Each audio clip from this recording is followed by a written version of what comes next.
Hello students, welcome to Modern Institute of Education. आज हम लोग हिस्ट्री का चैप्टर 8 को पढ़ने वाले हैं क्लास 12 के बच्चों के लिए ना। ये बिहार बोर्ड इंटर परीक्षा 2026 में जो बच्चा देने वाले हैं उनके लिए बहुत इंपॉर्टेंट है। चैप्टर का नाम है किसान, जमींदार और राज्य, कृषि समाज और मुगल साम्राज्य, लगभग 16वीं और 17वीं सदी, है ना। ये जो वीडियो है ये हम लोग का वन शॉट आने वाला। क्या आने वाला है गुरुजी? वन शॉट आने वाला। इस वीडियो में हम लोग क्या करेंगे, चैप्टर का जितना भी मुख्य बात है उसको समझ लेंगे, ऑब्जेक्टिव समझ लेंगे, सब्जेक्टिव समझ लेंगे ना। तो चलिए शुरुआत करते हैं। पहला क्या कहना चाहता है, पहला टॉपिक है ना, पहला टॉपिक कहना चाहता है मुख्य बिंदु, की पॉइंट्स को हम लोग जानते हैं इस चैप्टर का, है ना बाबरे। तो पहला है हम लोग का, मुगल साम्राज्य की नींव कृषि पर आधारित थी। किस पर आधारित थी बाबरे? कृषि पर आधारित थी। ये बहुत इंपॉर्टेंट बात हो गया। मुगल साम्राज्य की नींव किस पर आधारित थी बाबरे? कृषि पर आधारित थी। समझ में आ गया बात? तो ठीक है। दूसरा है बाबरे, राजस्व वसूलने के लिए किसानों और जमीन का महत्व सबसे ज्यादा था, है ना। राजस्व मतलब क्या? जो राजा जो अपना अपना संपत्ति जमा करता था तो वसूलने के लिए किसानों और जमीन का महत्व सबसे ज्यादा था, है ना। क्या वसूला जाता था? अनाज वसूला जाता था, राजा महाराजा वसूलता था। भूमि और खेती, जमीन को उपजाऊ, फसल योग्य और बंजर में बांटा गया। फसलें गेहूं, जौ, धान, कपास, गन्ना, तंबाकू आदि ये सब फसल क्या करवाया जाता था। दूसरा बात है, 2 फसली व 3 फसली पद्धति प्रचलित थी। कितना फसली बाबरे? 2 या 3 फसल साल में उगाया जाता था। जैसे अभी हम लोग का यहाँ पे मकई और धान साल में 2 ही होता है ना बाबरे। जहाँ पे बाढ़ नहीं आता है वहाँ पे 3 को फसल हो जाता है, मकई, धान, गेहूं तीनों हो जाता है ना बाबरे। तो हम लोग यहाँ पे 2 फसली चलता है, 3 फसली नहीं चलता। किसान, पीसेंट्स, है ना, 2 वर्ग होते हैं बाबरे, खुद कास्ट, है ना, 2 वर्ग होते हैं, खुद कास्ट और पाही कास्ट। खुद कास्ट जो होता है अस्थायी रूप से गांव में बसे किसान, और पाही कास्ट जो होता है दूसरे गांव से आकर खेती करने वाले किसान, है ना। समझ में आ गया? खुद कास्ट क्या? अपना गांव में खुद का खेती कर रहा है, खुद कास्ट कहते हैं। हम लोग गांव वाला ओलीपुर से या डुमरिया से आता है ना काटने के लिए, तो वो क्या हो गया बाबरे? पाही कास्ट, है ना बाबरे। वो लोग जहाँ जमीन क्या लेता है, साटा में ले लेता है और जमीन करता है ना बाबरे, भाड़ा में ले लेता, समझ लो, उसको हम लोग बोलते हैं पाही कास्ट। जमींदार, तो किसानों से कर वसूलते थे और राज्य को कर चुकाते थे, है ना। किसान से क्या करते थे बाबरे? कर वसूलते थे, लगान लेते थे बाबरे, और राज्य को कर चुकाते थे, जो वहाँ का राजा है उसको देते थे। बड़े जमींदारों के पास सेना भी होती थी। छोटे जमींदार गांव के मुखिया के रूप में कार्य करते थे। समझ में आ गया बाबरे? हाँ यार, यहां तक समझ में आ रहा कि ना? ये बात तो बोल रहे हाँ या ना तो बोलो गूंगा सर। 5वां, राजस्व प्रणाली, रेवेन्यू सिस्टम, है ना बाबरे। सबसे प्रसिद्ध अकबर की जाब्ती प्रणाली, टोडरमल द्वार लागू, है ना। जाब्ती प्रणाली सबसे प्रसिद्ध था। खेती योग्य भूमि का मापन करता था, औसत उपज कर निर्धारण, है ना। उसका खेती का क्या करता था बाबरे? भूमि का माप करके बोलता तुमको इतना देना है कर।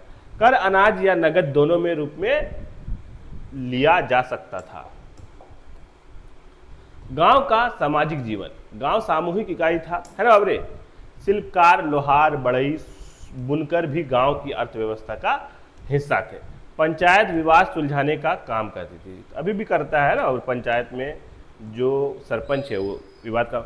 विद्रोह और संघर्ष, अधिकतर कर जबरन वसूली के कारण किसान विद्रोह करते थे। जाट, सिख, मराठा विद्रोह में किसानों को अहम भूमिका रही। यहाँ पे क्या हो रहा है वो हम लोग का चैप्टर जो है द एंड हो जा रहा है ना बाबरे।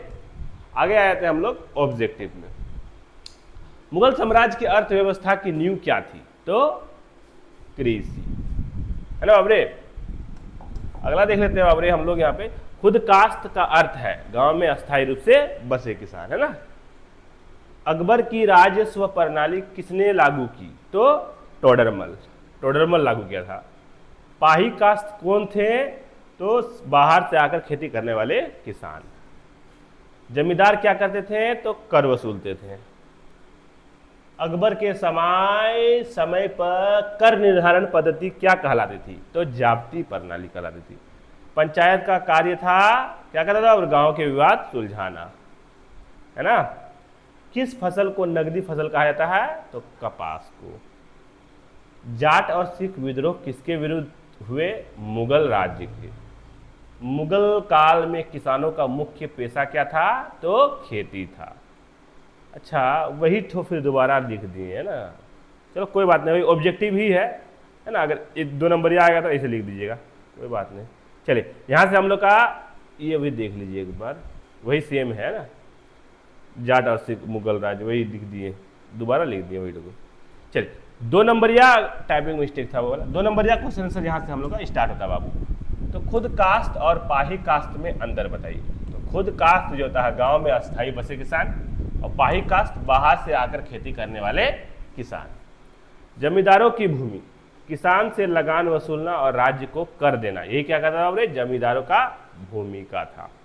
नगदी फसल, नगदी फसल क्या कहता? कपास, गन्ना, तंबाकू, नील, ये सब क्या कहलाता है? नगदी फसल कहलाता। जाब्ती प्रणाली का उद्देश्य उपज का सही आकलन कर उचित कर वसूल करना, है ना। जाब्ती प्रणाली का उद्देश्य क्या था? उपज का सही आकलन कर उचित कर वसूल करना। पंचायत कार्य, गांव के विवाद निपटाना और सामाजिक नियम बनाए रखना। 6 नंबर बोल रहा है गांव की सामाजिक संरचना, किसान, कारीगर, मजदूर, जमींदार, पंचायत सभी गांव के अंग थे, है ना। आगे देख लेते हैं हम लोग, यहाँ पे 7 नंबर बोल रहा है फसल चक्रण क्यों किया जाता था? जमीन की उपजाऊ शक्ति बनाए रखने के लिए। जाट विद्रोह का क्या कारण था? तो अत्यधिक कर और जमींदारों का शोषण, है ना। पाही कास्ट किसानों की कठिनाई, तो उन्हें अस्थायी जमीन का अधिकार नहीं था और अधिक कर देना पड़ता था। गांव के कारीगरों की भूमिका क्या थी? तो लोहार, बढ़ई, बुनकर आदि गांव की जरूरत पूरी करते थे, है ना। आगे देख लेते हैं हम लोग, मुगल कालीन राजस्व प्रणाली का वर्णन कीजिए। 5 नंबर यहाँ से स्टार्ट हो रहा है, ध्यान दीजिएगा। तो मुगल कालीन राजस्व प्रणाली का वर्णन कीजिए। तो पहला है अकबर ने टोडरमल सहयोग से जाब्ती प्रणाली लागू की। दूसरा है खेती योग्य भूमि का मापन कर उपज का आकलन किया जाता था। तो औसत उपज और कीमत के आधार पर कर निश्चित होता था। कर अनाज या नगद दोनों रूप में लिया जाता था। इससे राज्य की आय सुनिश्चित हुई और किसानों पर नियंत्रण बना। 2 नंबर है, अभी कर पहले अनाज लेता था, अब टैक्स लेता है, बतवा वही है ना बाबू।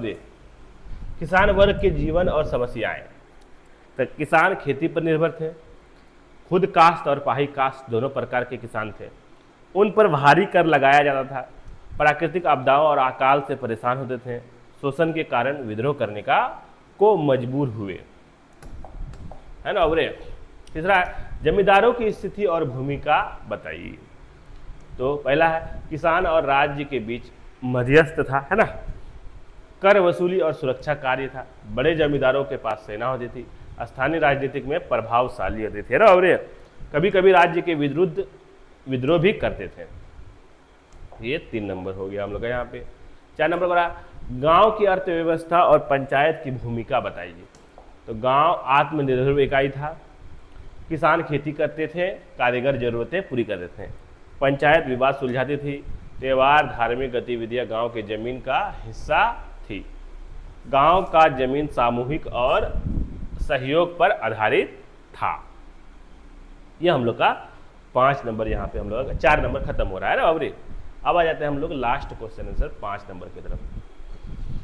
5 नंबर कह रहा है गुरुजी हम लोग को यहाँ पे, किसान विद्रोह के कारण और परिणाम बताइए। कारण क्या था? भारी कर, जमींदारों का शोषण, प्राकृतिक आपदाएं। 2 नंबर क्या है? प्रमुख विद्रोह जाट, सिख, मराठा। परिणाम क्या हुआ? राज्य की शक्ति कमजोर हुई। किसानों ने शोषण के खिलाफ एकता दिखाई। मुगल साम्राज्य के पतन में इनका योगदान रहा, है ना। तो यहाँ पे है ना, यहाँ पे क्या हो रहा है बाबू, हम लोग का 8वां चैप्टर क्या हो रहा है, यहाँ पे एंड हो जा रहा है। ठीक है, तो ध्यान से पढ़िए, कुछ है नहीं चैप्टर में, मुख्य बात को जानिए समझिए। भारी उतना है नहीं, भारी बना लिया जाता है, बच्चा पढ़ता नहीं इसलिए भारी बन जाता है। थोड़ा पढ़ते रहिए डेली, कुछ नहीं है, नंबर बहुत अच्छा आएगा ना। तो इसके बाद हम लोग 9वां चैप्टर लाने वाले हैं बहुत जल्द। तब तक के लिए बने रहिए, पढ़ते रहिए, है ना, बढ़ते रहिए। मिलते हैं हम लोग इसके बाद वाला चैप्टर में बहुत जल्द। तब तक के लिए शुक्रिया।